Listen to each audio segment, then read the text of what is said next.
Hola, bienvenidos a COVID-19, la semana en América, el espacio de France 24, en el que hacemos un resumen de las noticias más destacadas durante la semana relacionadas con la pandemia de COVID-19. A continuación les presento algunos de los temas que vamos a tratar en este programa. El 60% de la población indígena de la isla de Pascua, es decir, unas 10.000 personas, fueron convocados para una consulta no vinculante para determinar si la isla es abierta nuevamente al turismo. El 67% de los que participaron en esta consulta votó por el no. Después de casi 2 años cerrada al mundo, esta remota isla chilena seguirá aislada del mundo para evitar contagios de COVID-19. Conversamos con su alcalde, el señor Pedro Pablo Edmunds, para conocer detalles de cómo se mantiene a flote la economía local, que es dependiente precisamente del turismo. Analizaremos también la situación en Perú, un país donde se ha demorado la vacunación en las comunidades indígenas y también han aumentado los casos de contagio entre los menores de edad. También hablaremos de la tercera dosis que va a comenzar a ser suministrada por parte de las autoridades. Y también hablaremos de Chile, en donde los centros de vacunación presentan congestiones. En este país también aumentan los casos de contagio levemente. Y vamos a ver en detalle la situación de Nicaragua. Allí vamos a ver cuáles son las cifras de contagio, las cifras de fallecidos y de personas vacunadas, pero haremos énfasis en las historias de cientos de nicaragüenses que han tenido que cruzar la frontera con territorio hondureño para poder recibir alguna vacuna contra el COVID-19. En minutos les contamos la historia. Comenzamos entonces y lo vamos a hacer con las cifras. Vamos a ver cómo está el panorama del avance de la pandemia de COVID-19 en diferentes países de nuestro continente. Vamos a comenzar en México. Este país finaliza esta semana con más de 3,7 millones de casos confirmados y más de 287.000 personas ya han fallecido allí. En Costa Rica reportan más de 559.000 casos y más de 7.000 fallecidos. Ecuador termina esta semana contabilizando más de 515.000 casos y más de 32.000 personas han fallecido. En Uruguay, en donde reportan ya 392.000 casos, finalizan esta semana con un poco más de 6.000 fallecidos. Y no muy lejos de allí, en el gigante suramericano Brasil, allí contabilizan más de 21,7 millones de casos confirmados a lo largo de toda la emergencia sanitaria y más de 607.000 personas han fallecido. Según la OPS, el continente americano está en uno de sus mejores momentos o en el mejor momento en lo corrido del año referente a la situación de la pandemia de COVID-19 y por eso han podido relajar algunas de las medidas sanitarias para las fiestas de fin de año, que ya están prácticamente a la vuelta de la esquina.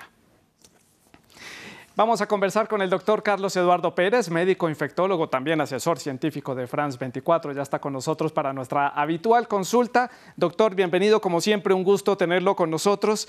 Y quiero comenzar con ese anuncio que recién hacía. La OPS dice que estamos en el mejor momento, hablando del continente americano, en el mejor momento de la pandemia. Los casos van presentando algunas mejorías, los países van presentando mejoría a nivel económico y también sanitario. ¿Qué reflexión hace usted al respecto? Bueno, yo creo que no hay buenos momentos en una pandemia. Lo que se ve ahorita es una reducción de los casos y lo que nos debe permitir es en hacer ese avance que necesitamos en los procesos de vacunación masiva, de aprobar medicamentos para hacer neutralización del virus y de acelerar el proceso de vacunación en niños. El hecho de que haya reducción de casos, lo que nos debe hacer es incrementar la preparación para reducir la propagación y no relajarnos simplemente abriendo la economía y no tomando las previsiones para no tener un colapso posterior. No son buenos momentos, son momentos de preparación. Doctor, todos los días aprendemos algo nuevo referente a esta pandemia, referente al coronavirus y seguimos descubriendo nuevos efectos y nuevos síntomas provocados por el COVID-19. Quiero que hablemos del síndrome inflamatorio multisistémico infantil que está atacando a los menores de edad que ya han padecido el COVID-19 y empiezan a presentar casos 2 o 6 semanas después de haber padecido COVID-19. ¿Qué dice la comunidad científica y médica referente a este tema? Santiago, desde que hubo el brote en Italia, nos llamó la atención que se incrementó hasta 30 veces más la aparición de esta enfermedad que era parecida a una enfermedad que hay en los niños, que se llama enfermedad de Kawasaki, y nos llamó la atención en la población pediátrica esa situación.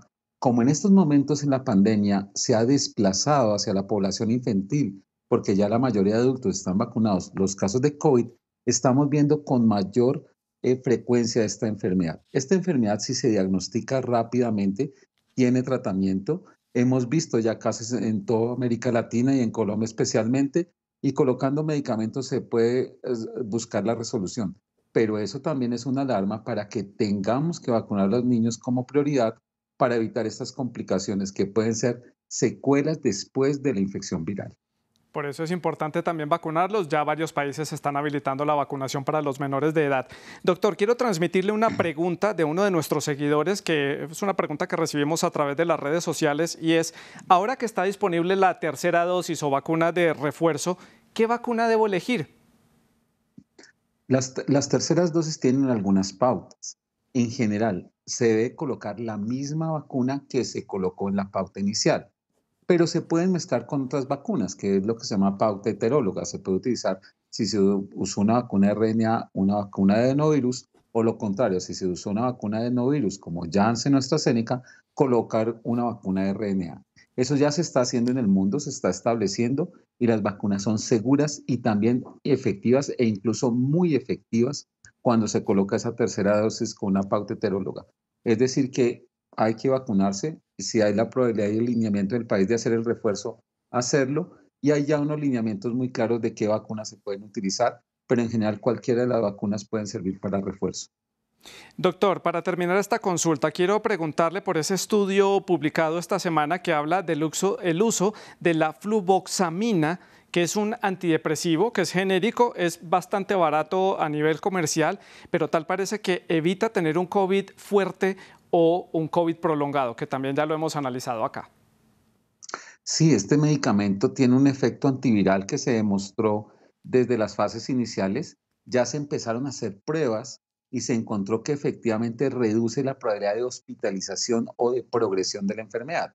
Sin embargo, está por establecer es en qué momento se va a colocar qué dosis y en qué pacientes, porque también tiene unos efectos adversos, pero es un medicamento accesible. Tenemos también buenas noticias que otros medicamentos que se utilizan, por ejemplo, para la reducción del colesterol, tienen un efecto antiviral. Cada vez conocemos más, tenemos un arsenal más fuerte en este proceso del COVID-19, y muy seguramente estos medicamentos van a ser parte de nuestra rutina como médicos para tratar las enfermedades, esta enfermedad. Doctor Pérez, como siempre un gusto. Gracias por aclarar todas estas dudas y por haber comentado estos temas para nuestra audiencia en France 24. Muchísimas gracias. Bueno, vamos a avanzar con otros temas que tenemos para el programa. Vamos hasta Río de Janeiro. Allí dejaron de exigir el uso de las mascarillas al aire libre, una medida que también sería aplicada en la ciudad de Brasilia, la capital federal, a partir de la próxima semana. Las autoridades además permitirán la reapertura también de los clubes nocturnos y de las salas de concierto con un aforo de hasta el 50% de su capacidad. Estas decisiones se dan en un momento en que el presidente brasileño Jair Bolsonaro está siendo acusado por su manejo de la crisis sanitaria después de una investigación llevada a cabo por una comisión del Congreso brasileño. El senador Renan Calheiros criticó al mandatario, a quien calificó de asesino, haciendo referencia a los más de 600.000 fallecidos que deja hasta el momento la pandemia en ese país suramericano. Esto demuestra claramente que ese asesino en serie sigue haciendo las mismas cosas, tiene el mismo impulso de muerte, una compulsión inmanejable y se vuelve cada vez más complicado. Más números, más cifras. Veamos cómo ha avanzado la vacunación aquí en el continente americano. Les presento a continuación el porcentaje de la población con esquema de vacunación completo en algunos países de nuestro continente. Comenzamos en Estados Unidos. Allí el 56,66% de la población ya tiene todo el esquema completo de vacunación. Colombia cierra esta semana con un 40,65% de la población ya vacunada con todas las dosis. Ecuador alcanzó el 56,41%. Bolivia llega al 32,38%, mientras que Brasil alcanzó el 55,27% de la población ya vacunada con todo el esquema completo. Y nos vamos ahora hasta la isla de Pascua, a unos 3.700 kilómetros de la costa de Chile, en América del Sur.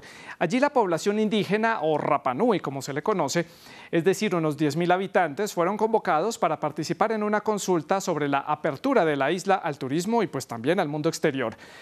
Tras casi 2 años del cierre de la pandemia, solamente el 67% de los votos fue en contra de la apertura de la isla. Para conocer más detalles vamos a conversar con Pedro Pablo Edmonds. Él es el alcalde de la isla de Pascua, quien nos atiende desde Angarroa, la capital de este territorio. Y Orana, señor alcalde, saludos por estar con nosotros. Gracias por estar con nosotros. Lo estaba saludando en pascuense, haciendo mi mejor esfuerzo. Después de esta consulta que no es vinculante, ¿la isla va a seguir cerrada o ustedes planean levantar algunas de las restricciones y habrá una leve apertura del territorio?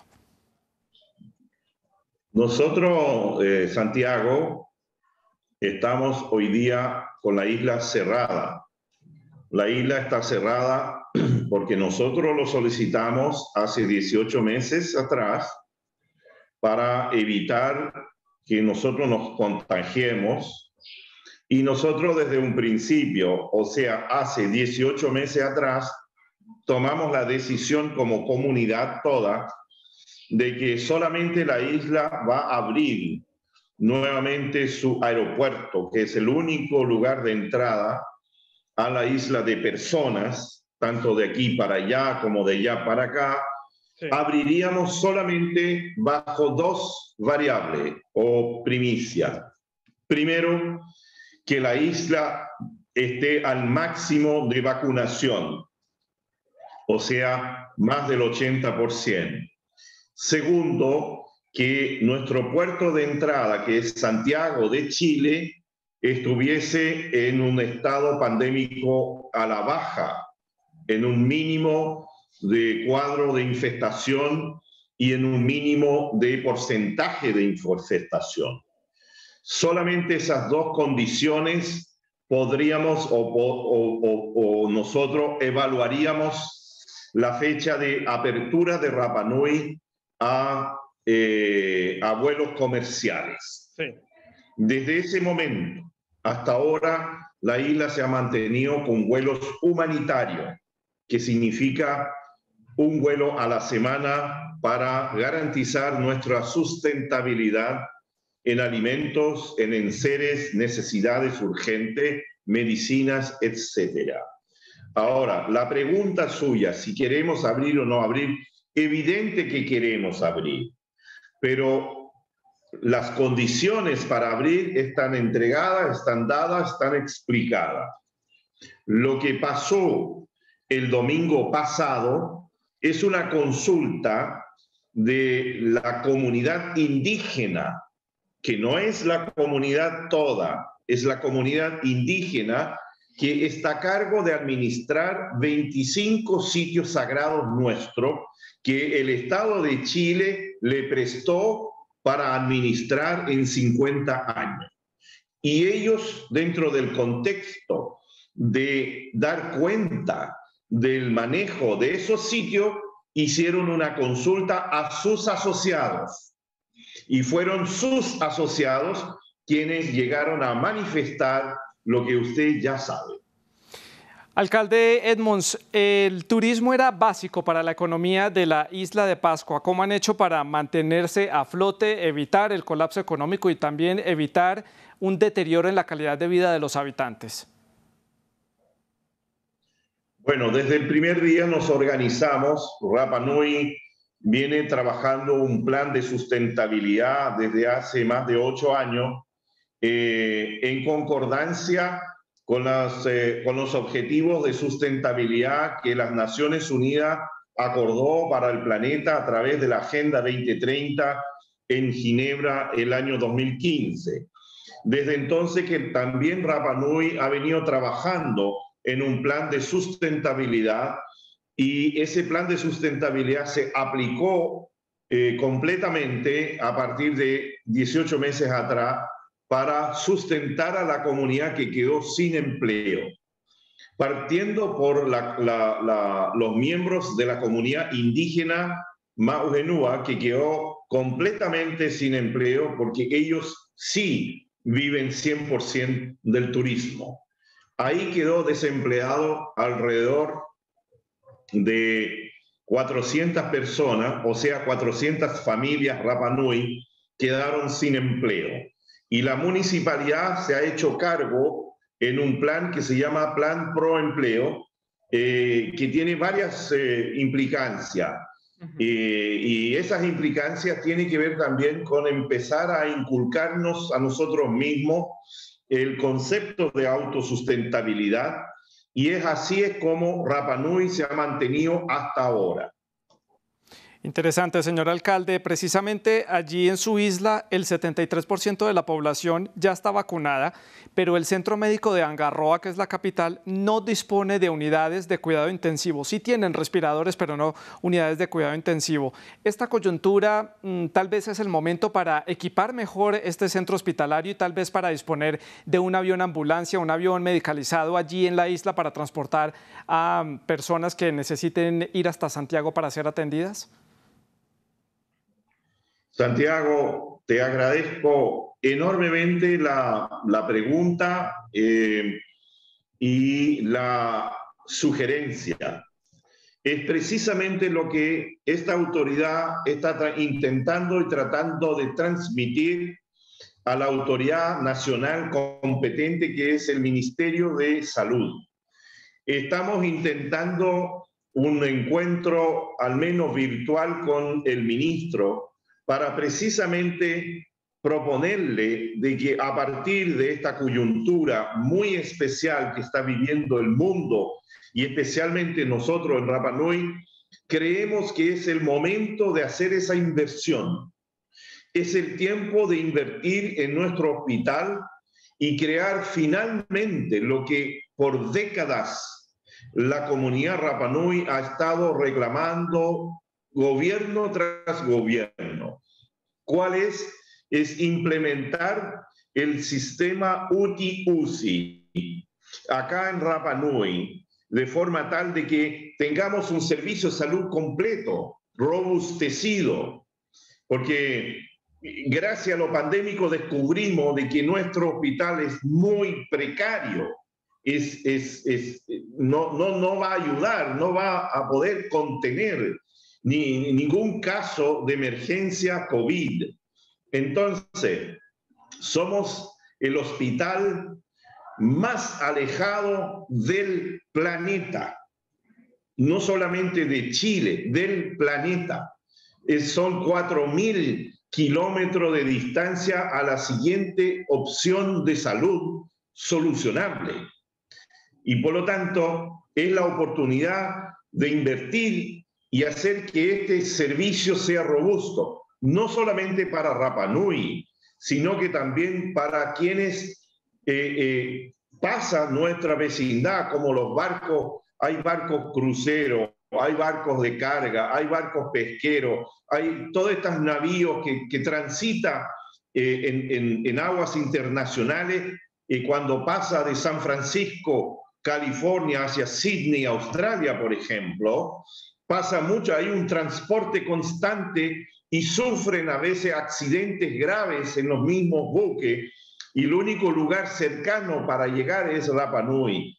Y nos ha pasado, ha sucedido muchos ejemplos y no pudimos resolverle sus problemas.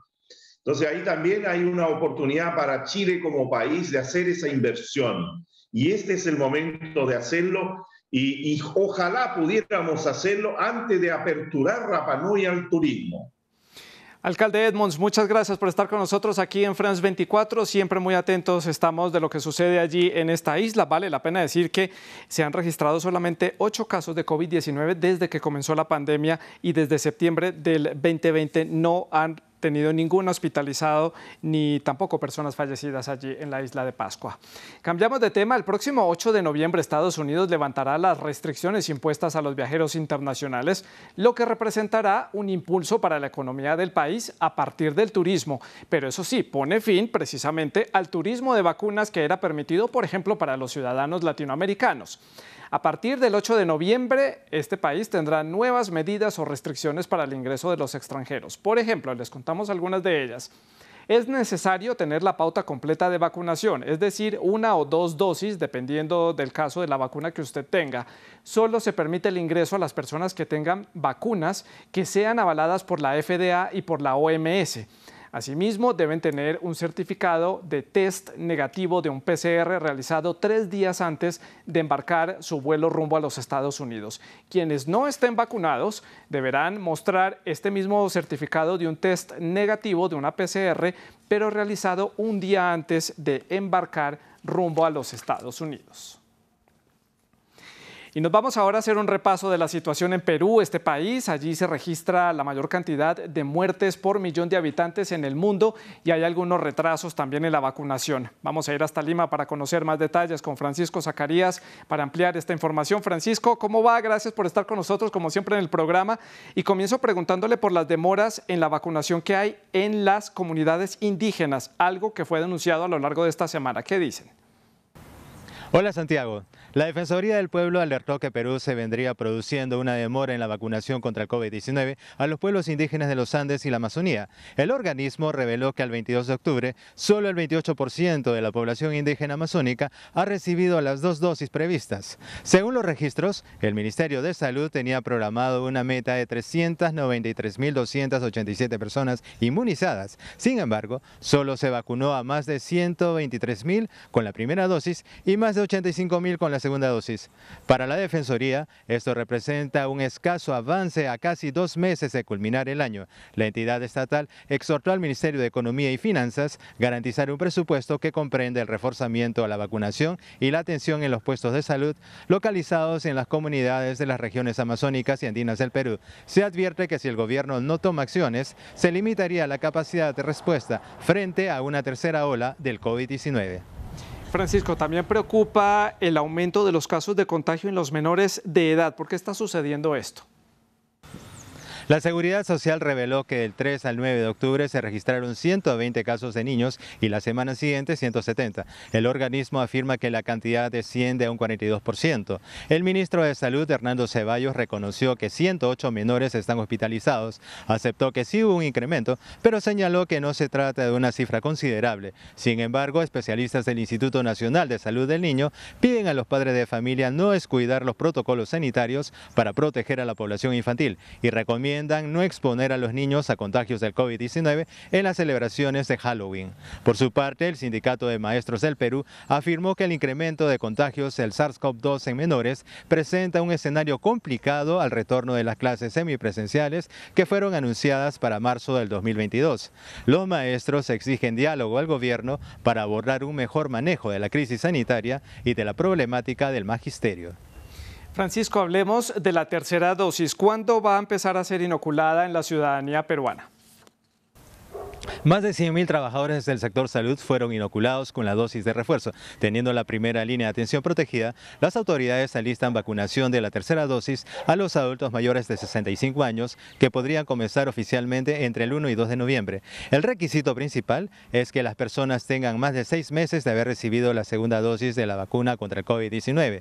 Para cumplir el objetivo, el Ministerio de Salud articula su base de datos, la cual será contrastada con la población que haya completado el esquema de vacunación. El sector salud afirma que tiene más de 1.920.000 personas aptas para poder recibir la tercera dosis. La estrategia es aplicar la inmunización por regiones y se contempla incluir a pacientes con comorbilidades. Francisco, muchas gracias por este completo reporte desde la ciudad de Lima. Nos vamos ahora hasta Centroamérica. Nicaragua es uno de los países que más atrás está en el tema de la vacunación si se compara con otros países de la región como Panamá, Costa Rica o El Salvador. Incluso las cifras oficiales son algo confusas y han sido dadas a conocer a cuentagotas. Veamos algunas de ellas. Nicaragua reporta más de 16.000 casos confirmados de COVID-19, unas 208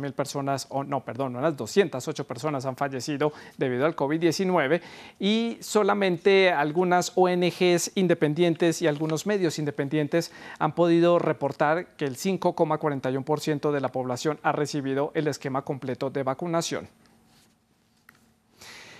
Y ante esta falta de vacunas ha provocado que algunos nicaragüenses hayan tenido que desplazarse hasta la vecina Honduras para poder recibir alguna vacuna contra el COVID-19. Estados Unidos también ya donó un lote de vacunas que fue recibido en Managua. Así están las cosas, veamos. Montando a caballo. Así es como llegan a Honduras miles de nicaragüenses con la esperanza de recibir la vacuna contra el COVID-19. La búsqueda la hacen en 2 pasos fronterizos aduaneros, empujados por la carencia de suministros en su país de origen. Empezaron el anterior jueves por invitación del presidente hondureño. La solidaridad y hermandad de los hondureños traspasa las fronteras. Habilitamos punto de vacunación en frontera con Nicaragua para aplicar de 250 a 500 dosis al día contra el COVID-19 a nuestros hermanos nicaragüenses. Inoculan a las personas mayores de 12 años con Moderna y a las embarazadas con Pfizer. Obviamente que estamos muy agradecidos porque este gobierno se ha preocupado más por nosotros que nuestro propio gobierno. Y han sido muy amables en tenernos paciencia porque somos un exceso de personas increíble. Ya estamos aquí 2 días, tenemos de estar aquí por una vacuna. Imagínense lo que tenemos que pasar nosotros los nicaragüenses por la irresponsabilidad del gobierno de Nicaragua. La vicepresidenta de Nicaragua, Rosario Murillo, aseguró que el Estado nicaragüense ya vacunó al 53.87% de su población, sin especificar si lo han hecho con el esquema completo. Sin embargo, la organización Our World in Data refuta al gobierno asegurando que Nicaragua ha inoculado apenas al 5% y que usaron, además de los fármacos permitidos, vacunas que carecen de la aprobación de la OMS como las cubanas Abdala y Soberana 2. Debido al difícil acceso a la vacunación en el país centroamericano, también España, Noruega, Panamá y la India han donado dosis para los nicaragüenses. Brevemente les presentamos otras noticias destacadas de la semana en nuestro continente. Brevemente les cuento que la FDA, la Administración Federal de Alimentos y Medicamentos de Estados Unidos, emitió la autorización del uso de emergencia de la vacuna contra el COVID-19 para menores de edad entre los 5 y los 11 años. Es la primera vacuna autorizada en ese país para los más pequeños. Y este miércoles, Bogotá, la capital de Colombia, registró 0 fallecimientos por COVID-19, una cifra que no reportaba desde el inicio de la pandemia de COVID-19. Las autoridades bogotanas también indicaron que van a exigir un carnet de vacunación para la apertura total de la ciudad a partir del 1 de noviembre. Y brevemente les cuento que Uruguay y la farmacéutica Pfizer-BioNTech anunciaron un acuerdo por 3.7 millones de dosis para el año 2022. Las mismas arribarán a este país suramericano en bloques trimestrales. El gobierno pretende así dar una dosis anual a cada uno de los ciudadanos y también vacunar a los turistas que van a arribar a Uruguay en la próxima temporada de verano. Y Argentina se une a la lista de los países que vacunará a los turistas menores de 18 años que ingresen a este país. Argentina se prepara también para abrir nuevamente sus fronteras a partir del 1 de noviembre. Argentina se solidariza con los turistas que llegan al país y ofrecerá la vacunación en puntos de frontera terrestre a partir del mes de noviembre. Para los demás viajeros mayores de 18 años será un requisito el esquema completo de vacunación y una prueba PCR negativa 72 horas previas al ingreso a territorio argentino. Atento que tenemos stock suficiente de dosis de vacuna para poder vacunar a todos los argentinos y argentinas en todas las etapas de la vida, como compartimos, avanzar con la oferta a los turistas y las turistas que vengan a Argentina, fundamentalmente menores de 18 años, que son quienes van a poder ingresar sin tener la vacunación por turismo, y por supuesto las personas que ingresen por alguna excepción, ofrecerles la vacuna cuando vengan a nuestro país. La última vez que Argentina cerró sus fronteras fue a fines de junio de este año ante la llegada de la variante Delta al continente sudamericano. El gobierno solo permitía la entrada de 600 personas por día al país. La reapertura promoverá el turismo en esta nación, que es uno de los motores de la reactivación económica. Así lo manifestó el ministro de Turismo argentino. El turismo va a cumplir un papel central en la generación de trabajo y desarrollo para nuestros pueblos. Argentina también aplicará la tercera dosis de la vacuna contra el COVID-19 a personas mayores de 3 años inmunocomprometidas que hayan recibido cualquier vacuna y a los mayores de 50 años que hayan recibido la vacuna Sinopharm. Seguimos en el sur del continente, nos vamos hasta Chile, en donde hay un leve aumento de los casos de contagio que ha sido evidente aún más a lo largo de esta semana para las autoridades. Vamos a ir hasta Santiago, allí está Patricia Luna, nuestra corresponsal, quien nos va a dar más detalles. Hola Patricia, un gusto saludarla como siempre. Hablemos de ese incremento de los casos, ¿qué es lo que dicen las autoridades locales? Hola Santiago, Chile vive de nuevo una alza generalizada de los casos. En los últimos 14 días, según las cifras oficiales, se incrementaron un 85%. La positividad nacional se sitúa en el 3,23%, mientras que la región metropolitana, que vuelve a concentrar el mayor número de casos, se sitúa en un 4%. Esto ha llevado a las autoridades a tomar medidas como retroceder a toda la región metropolitana a la fase 3, lo que implica cambios sobre todo en los aforos de las actividades que afectan especialmente a las personas no vacunadas. Mientras en el país avanza la campaña de vacunación de los 15,2 millones de personas que constituyen la población objetivo respecto a los 19 millones de chilenos. 92% han recibido la vacuna. También se ha realizado avances en la población que va de los 12 a los 17 años. Un 90% ha recibido una primera dosis y casi un 70% las dos dosis, y se vacuna también a niños de 11 a 6 años de edad. Además, las autoridades establecieron nuevas medidas para viajar dentro del país. Será necesario PCR, y también fuera del país. Todos los que lleguen al aeropuerto tendrán que guardar una cuarentena durante 5 días hasta que presenten un PCR negativo. Patricia, gracias por este reporte desde la ciudad de Santiago. Y otra problemática que está viviendo Chile es la saturación de los centros de vacunación. Los ciudadanos han denunciado largas filas, largas esperas, sobre todo desde que fue avalada la tercera dosis o dosis de refuerzo. Veamos. Vacunatorios saturados. Cientos de chilenos esperan en filas de más de 3 horas para recibir la dosis de refuerzo contra el COVID-19. Un proceso que dio inicio el 11 de agosto tras la aprobación del gobierno debido al aumento de contagios en los últimos meses y que ya fue habilitada para menores de 55 años. Lamentablemente siempre una mala noticia saber que hemos retrocedido. El aumento de casos y la congestión en los centros de vacunación ha obligado a las autoridades a tomar medidas adicionales, entre ellas abrir algunos centros de vacunación los fines de semana para brindar mayor acceso a los fármacos y volver obligatoria la aplicación de la tercera dosis para poder usar el pase de movilidad, requisito que entrará en vigor el 1 de diciembre. Sin embargo, más de 5.2 millones de ciudadanos ya han recibido la dosis de refuerzo. Aún así, los casos siguen aumentando. Todavía tenemos un número importante de personas que no han iniciado su proceso de vacunación. Cuando vemos las tasas de ingreso a UCI, un 41% son personas que no han iniciado su proceso de vacunación en la última semana. También hay otras variables, como las personas han disminuido esta percepción de riesgo, por lo tanto, las reuniones sociales, y estamos frente a una variante Delta que también es más contagiosa. Según la organización Our World in Data, más del 76% de su población ya está completamente inmunizada, incluyendo a niños de hasta 6 años. La mayoría de residentes chilenos han sido inoculados con la vacuna Sinovac. Sin embargo, también se han aplicado los fármacos de Pfizer, AstraZeneca y CanSino. Y ahora demos un vistazo a otras noticias relacionadas con el COVID-19 destacadas en redes. Comenzamos en esta publicación de France24.com. Reino Unido retira a 7 países de América Latina de su lista roja de viajes, siendo estos países Colombia, Perú, Panamá, República Dominicana, Haití, Venezuela y Ecuador. La medida entra en vigor a partir del 1 de noviembre.